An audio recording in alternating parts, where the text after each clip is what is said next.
Air crash investigators are working to uncover what brought down this Yeti Airlines plane with 72 people on board just seconds before it was due to land. Joining us now with his insight, aviation expert, Professor Ron Bartsch. Professor, good morning to you. Let's watch this video if we can. It was only a 25-minute flight, and we can see it banking to the left there. What's happened, in your opinion, even though it's early days? Yeah, it is early days, and obviously investigation will find out. But with an aircraft that low, it's very unlikely coming into land that there's going to be a mechanical failure. So on first vision of looking at the vision there, I'd suggest that the aircraft has entered into an aerodynamic stall and hasn't had sufficient Pilot error. Well, possibly pilot error, may have been a failure, but that terrain is terribly difficult to fly. Very strong winds and high altitude. They also have a pretty terrible safety record in Nepal, right? Yeah. We know that with aircraft, we know that the popularity of the place with climbers has increased dramatically, but also the conditions can be severe and difficult to predict. But that looked like a clear blue sky. Yeah. Also, the runways are very, very challenging, some of the most challenging in the world. But look, at this stage, and having seen that vision there, aircraft require air to fly in, and the air is more rarefied. It's at about 800 metres elevation there, but also the fact that when you're going over the ground, it may appear that you're going a lot faster over the ground than what you're going through the air. That's what causes There are some quotes around, and look, everyone becomes an analyst at this sort of stuff, but there are some people around who are saying that the transponder on board of this 15-year-old aircraft may not be up to date. They're saying that the airport, there's a brand new airport there that only opened on January 1st, and that maybe it was locked into a different kind of geographical location. Yeah. Does any of that have any credence whatsoever? Look, the ATR 72 is widely used throughout the world and got an excellent mechanical record. Flown here in Australia with Virgin Regional. So the aircraft itself has got a very good track record. But we're coming out of COVID as well, and we've seen with baggage how things can go wrong when people aren't sufficiently trained. Human factors will be an element that the investigators will have a look at to see whether or not there's been proper training. But normally aircraft don't just fall out of the sky, particularly modern aircraft. This is a 25-minute flight too. Basically, you're going up and you're coming down. Correct, yeah. But if the number one rule for any pilot is fly the aircraft. Yeah. Even if you're at the wrong aerodrome or whatever there, you've got to fly the aircraft. And if they've had that optical illusion of travelling over the ground a lot faster than what you're travelling through the air, that can induce a stall. All right, it's incredibly sad it is. And heartbreaking for all the families involved with that in Nepal. Appreciate your time today. Thank you. Sarah. Yeah, some good insight there, Carl. Thank you. Well, the world's best players are here and they're ready for a major showdown at the Australian Open. So who will walk away from Melbourne Park a champion in 2023? Tennis Australia CEO Craig Tiley is in Melbourne. He has all the answers, of course. Craig, good morning to you. The day, it's finally here after a horror last year. Did you think you'd actually make it? Well, it is. A year's a long time, but also a short one. And the weather looks great today. And we've got all the players here ready to play. And this past week's been fantastic. The qualifying event leading in. And now starting the main draw today with some unbelievably good matches on all the show courts and on the outside courts. So we're expecting a big crowd. Of course, and look, all eyes are on Novak Djokovic this year. Most have sort of moved on from that deportation saga of 2022. He's looking pretty good apart from sort of a hamstring niggle, is that right? He is. He did win the event in Adelaide a week ago and has been practicing this week. Of course, he played that charity exhibition practice match on Friday night against Nick, and he's looking good. But, we've been around before when Novak's had some injury issues, has managed to find a way to pull through. He knows how to do it. He's won this event 9 times, so he is playing well, so we'll have to see over the next 14 days. And do you know what's always mouthwatering, Craig, is the prospect of Nick Kyrgios and Novak Djokovic match. We always want to see that. Unfortunately, it won't be in the final because they're meeting beforehand. How do you see that one playing out? Well, that's a potential quarterfinal matchup, so that'll be the second week if it happens. Both of them have got to get through some tough matches to get to that point. And there's 128 women and 128 men in the draw, and there'll be one winner at the end. So there's going to be 127 that lose in each draw over the course of the next 2 weeks. And There's some players that are playing well. There's some that are coming off a slow start to the year, so anything can happen. Normally the first 2-3 days, which is this week, is a telling sign of who's going to have a good run. So we'll have to wait and see with both their first matches. And of course, this year's draw isn't quite so Aussie heavy as it was last year. Of course, Ash Barty's gone, Isla Tomljanovic out as well because of injury. We've seen Kokonakis play well. He didn't quite defend his championship in Adelaide. But what do we see for him this year? Can he go a bit further? Well, his game's definitely improved, and Alexei Poprin, some other younger men have.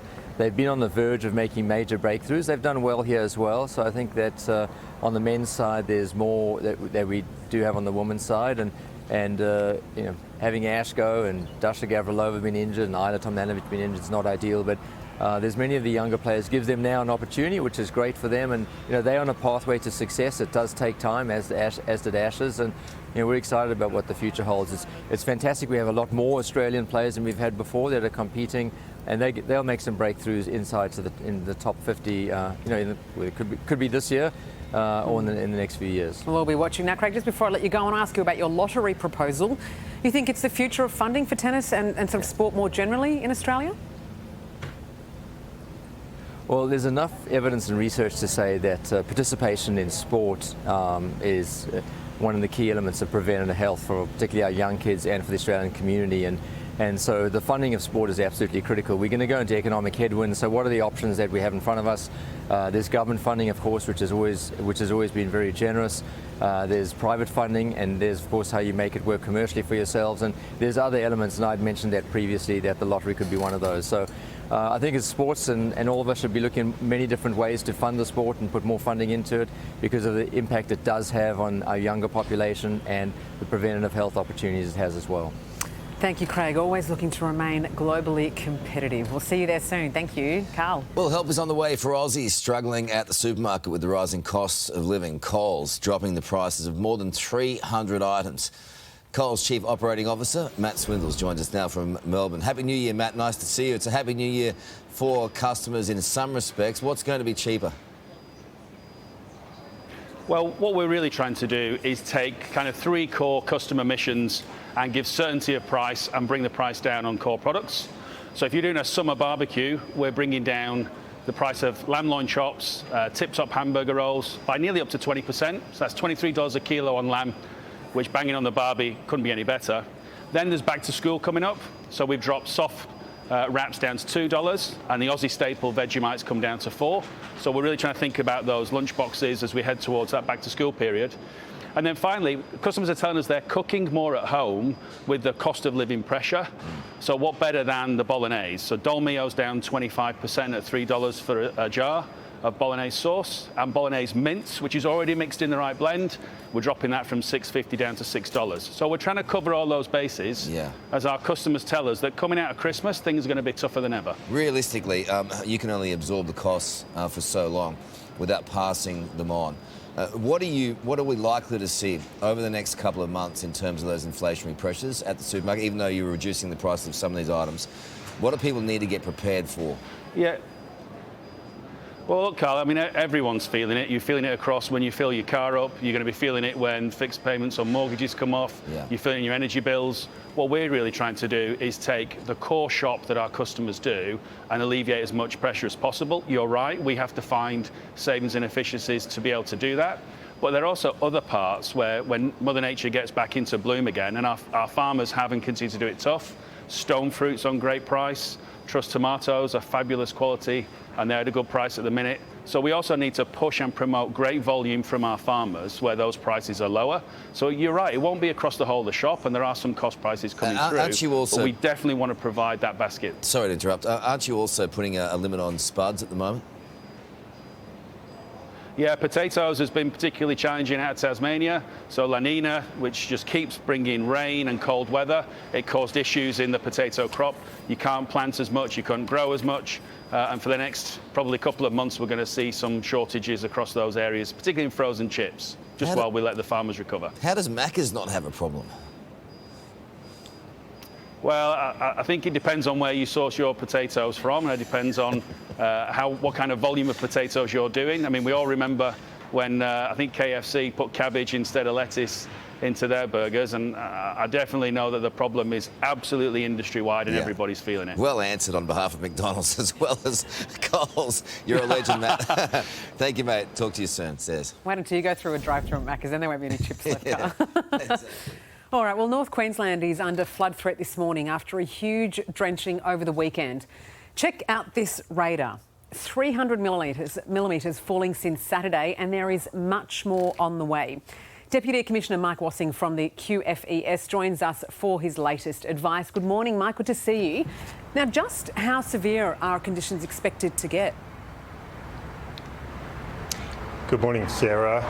As you say, we've had a lot of rain, and I'm not understating that, but this is what you can expect in a monsoon northern Queensland environment. So we've had a lot of rain, we've got a lot more rain to come, another 200 to 300 millimetres in that sort of Townsville, particularly down to Mackay area.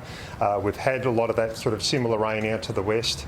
That's had resulted in a lot of road closures, certainly local impacts. But I've got to say, our local community there are very resilient. They are very used to this sort of weather, and that's reflected in our activity. We've only had 2 water rescues, and we've had about 48 SES tasks. So that's tremendous from the local council, local community perspective, and we ask that they continue to remain vigilant with the conditions ahead over the coming days. And Mike, as you've touched on there, obviously this is part of the monsoonal season. You are used to this, but there are areas where there will be heavier rainfall than others. Are they prepared, do you think, for what's to come? They are well prepared. Our local councils, our local communities have been working with us. We continue to move our crews around, our SES crews and our Swiftwater crews continue to deploy and move with the weather event as it continues to move coastal and down to the south and south of Mackay today. And they're well versed, and as a result of that we continue to keep in touch with them, working with the local communities, working with the local police and other emergency services and the councils especially, and we've got lots of road closures, which means there is certainly restricted access to many of these areas, but there is a lot of water around. There will continue to be a lot of water around, and we ask people to be very vigilant and very safe, particularly on the roads. Thank you, Mike. Let's hope those preps help mitigate further losses. Thank you, Carl. The Critics' Choice Awards are kicking off very soon, with some of the biggest names in Hollywood getting together to celebrate their achievements. There's no one bigger, though, and there's no one better in the industry than Sam Rubin, who joins us now from the red carpet, the Critics' Choice Awards. Sammy, it feels like yesterday that you and I were hugging on KTLA's breakfast show, and now here you are again. It's a big day. How many Aussies nominated? A lot of Aussies nominated, Carl. We're still missing you here in Southern California, where you made such an extraordinary splash. Splash today made by Cate Blanchett, who will be walking this red carpet. We're very excited by her arrival. Baz Luhrmann will be here. Australia very well represented, and I think many from Australia may go home with Critics' Choice Awards tonight. The red carpet has been laid out. As you can see, we're getting ready, and we've had some very inclement weather, so they've put a tent over the entire thing.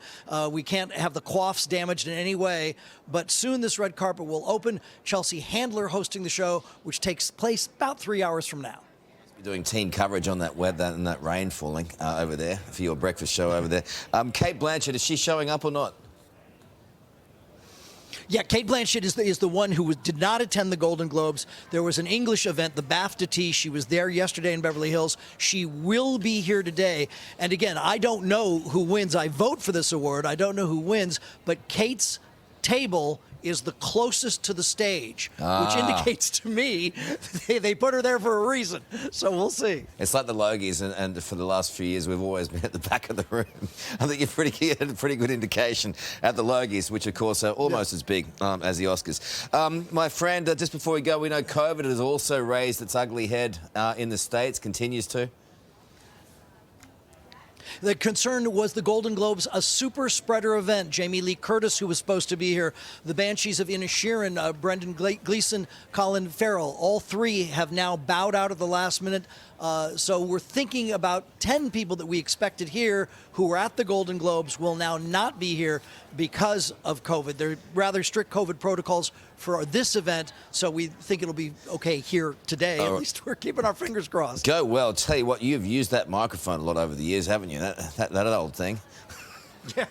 Yes, it's actually, I didn't realize quite how scuffed it was, but you're right. Where are the good microphones? Exactly. Where are all the good microphones? I love you, Sammy. We'll see you very soon.